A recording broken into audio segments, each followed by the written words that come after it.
This is the cosmic microwave background. It's the highest fidelity thermal map we have, capturing the exact distribution of radiation from 14 billion years ago. To make sense of these tiny temperature variations, cosmologists rely on the LambdaCDM model. It translates this static image into a highly precise mathematical description of the early cosmos. Before the universe cooled, photons and baryons were locked in a dense, hot fluid. The gravitational pull from cold dark matter caused this fluid to compress and expand, creating massive acoustic oscillations. This chart shows the power spectrum of those oscillations, plotted as a series of acoustic peaks. The specific height and position of these peaks, particularly the first, second, and third, correspond directly to the density of cold dark matter pulling on that fluid. Because standard cold dark matter is completely collisionless, it clusters to form perfectly stable gravitational wells. That stability enables the model to make highly exact predictions about the shape of every peak. But making this math work requires a significant concession. The model relies entirely on an invisible dark matter component that operates independently from the rest of the visible universe. The structure of those peaks is only part of the data. As the cosmic microwave background light travels toward our telescopes, its path is bent by the gravity of all the matter sitting between it and us, a process known as gravitational lensing. To account for how much that light gets bent, the model utilizes a parameter called AL. It functions as a mathematical dial that controls the expected amplitude of the lensing effect. Within LambdaCDM, the parameter that dictates dark matter density and the dial that controls AL are strictly separated. They can be adjusted independently of one another. The baseline theoretical expectation for AL is exactly 1. But the Planck 2018 observational data returned an anomalous measurement, placing the actual AL value closer to 1.2. To make the model fit this new observation, researchers have to manually crank the AL dial up. Because the parameters are disconnected, doing this has zero effect on the calculations for the acoustic peak structure. Treating these two phenomena as unrelated variables exposes a structural weakness in the standard model. It points to the need for a framework where lensing and matter density are mathematically linked.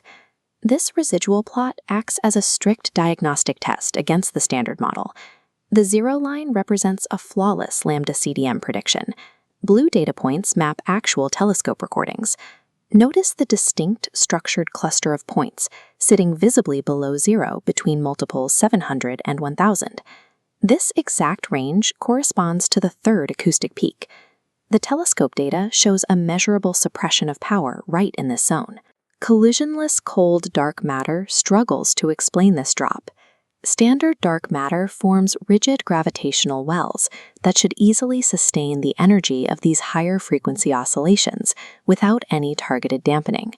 If you try to fix this prediction by simply lowering the dark matter density parameter, you immediately misalign the math for the first and second peaks. This leaves two options. Either this structured dip is just statistical noise, or it is the direct empirical footprint of a completely different gravitational mechanism. Dynamic vacuum field theory, or DVFT, approaches this problem by discarding the concept of invisible particles entirely. Instead, it posits a single continuous dynamical vacuum field that permeates space. You can model this field as a fluid-like two-dimensional mathematical surface. It is highly active, characterized by expanding phase ripples and tight, localized topological knots. Within this framework, the moving ripples, the phase excitations, function as radiation. The tight topological knots, or defects, act as matter. These vacuum defects have a property called a finite coherent scale. Unlike the idealized concept of dark matter, these defects are not perfectly pressureless particles. Because they are woven into the fabric of the field itself, the defects retain a residual dynamic coupling to the vacuum phase. This connection directly limits how densely they can cluster together on smaller cosmic scales. This chart illustrates the result.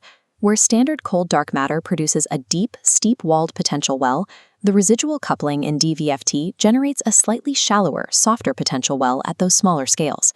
Because the vacuum defects cannot form perfectly rigid gravitational structures, the gravitational driving force that powers the higher frequency acoustic oscillations is naturally weakened.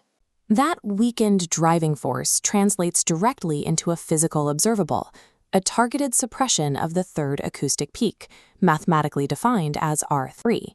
Returning to the Planck residual data, the dashed orange DVFT baseline naturally curves down to map the anomalous dip exactly where actual telescope data sits.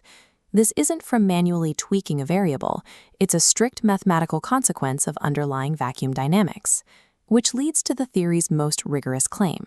In DVFT, gravitational lensing and acoustic peak structure are controlled by the exact same vacuum stiffness. That means the lensing amplitude and the third peak suppression are permanently linked. These equations show the correlation. The parameter epsilon links them together. If you input the observed AL value of 1.2, the math forces a proportional drop in the R3 value. This creates a decisive, falsifiable test. If the standard model's use of independent dials is incorrect, future observational data will consistently show these two specific measurements moving in tandem. This full Planck 2018 spectrum shows DVFT accurately describes the broader universe. The curve tightly aligns with the massive first acoustic peak, proving vacuum defects generate necessary gravitational potentials. Moving right, the model perfectly traces the higher peak's rapid decay, preserving the silk damping tail. DVFT achieves this precise global alignment without assuming the existence of a single collisionless dark matter particle. It successfully replicates the macro-scale physics of the standard model while providing a clear, physically grounded explanation for the microscopic steps left to complete. The model requires the inclusion of full TE and EE polarization likelihoods, proper covariance matrices, and a fully converged Einstein-Boltzmann hierarchy. To subject the theory to strict precision testing, the core equations of DVFT must be fully integrated into standard cosmological solvers, like CLASS or CAMP. Testing theoretical physics at this level of rigor is only possible because of the immense scale of the observational data, driven by decades of meticulous satellite engineering. The ultimate benchmark for DVFT will be executing full parameter estimation using the official Planck likelihood codes to directly challenge the dominance of the LambdaCDM model. In this framework, the cosmic microwave background is a structural map of the dynamic vacuum, linking the universe's oldest light to a single, unified origin. To be viable, DVFT must describe the early universe's broader structure. This chart displays the full Planck 2018 spectrum. Notice the massive first acoustic peak. The DVFT curve aligns tightly, proving vacuum defects generate necessary large-scale gravitational potentials. Finally, tracing the higher peaks confirms the silk damping tail is structurally preserved. DVFT achieves this precise global alignment without assuming the existence of a single collisionless dark matter particle. It successfully replicates the macro-scale physics of the standard model while providing a physically grounded explanation for the microscopic deviations hidden in the residuals. The current DVFT stage C curve is a baseline proof of concept.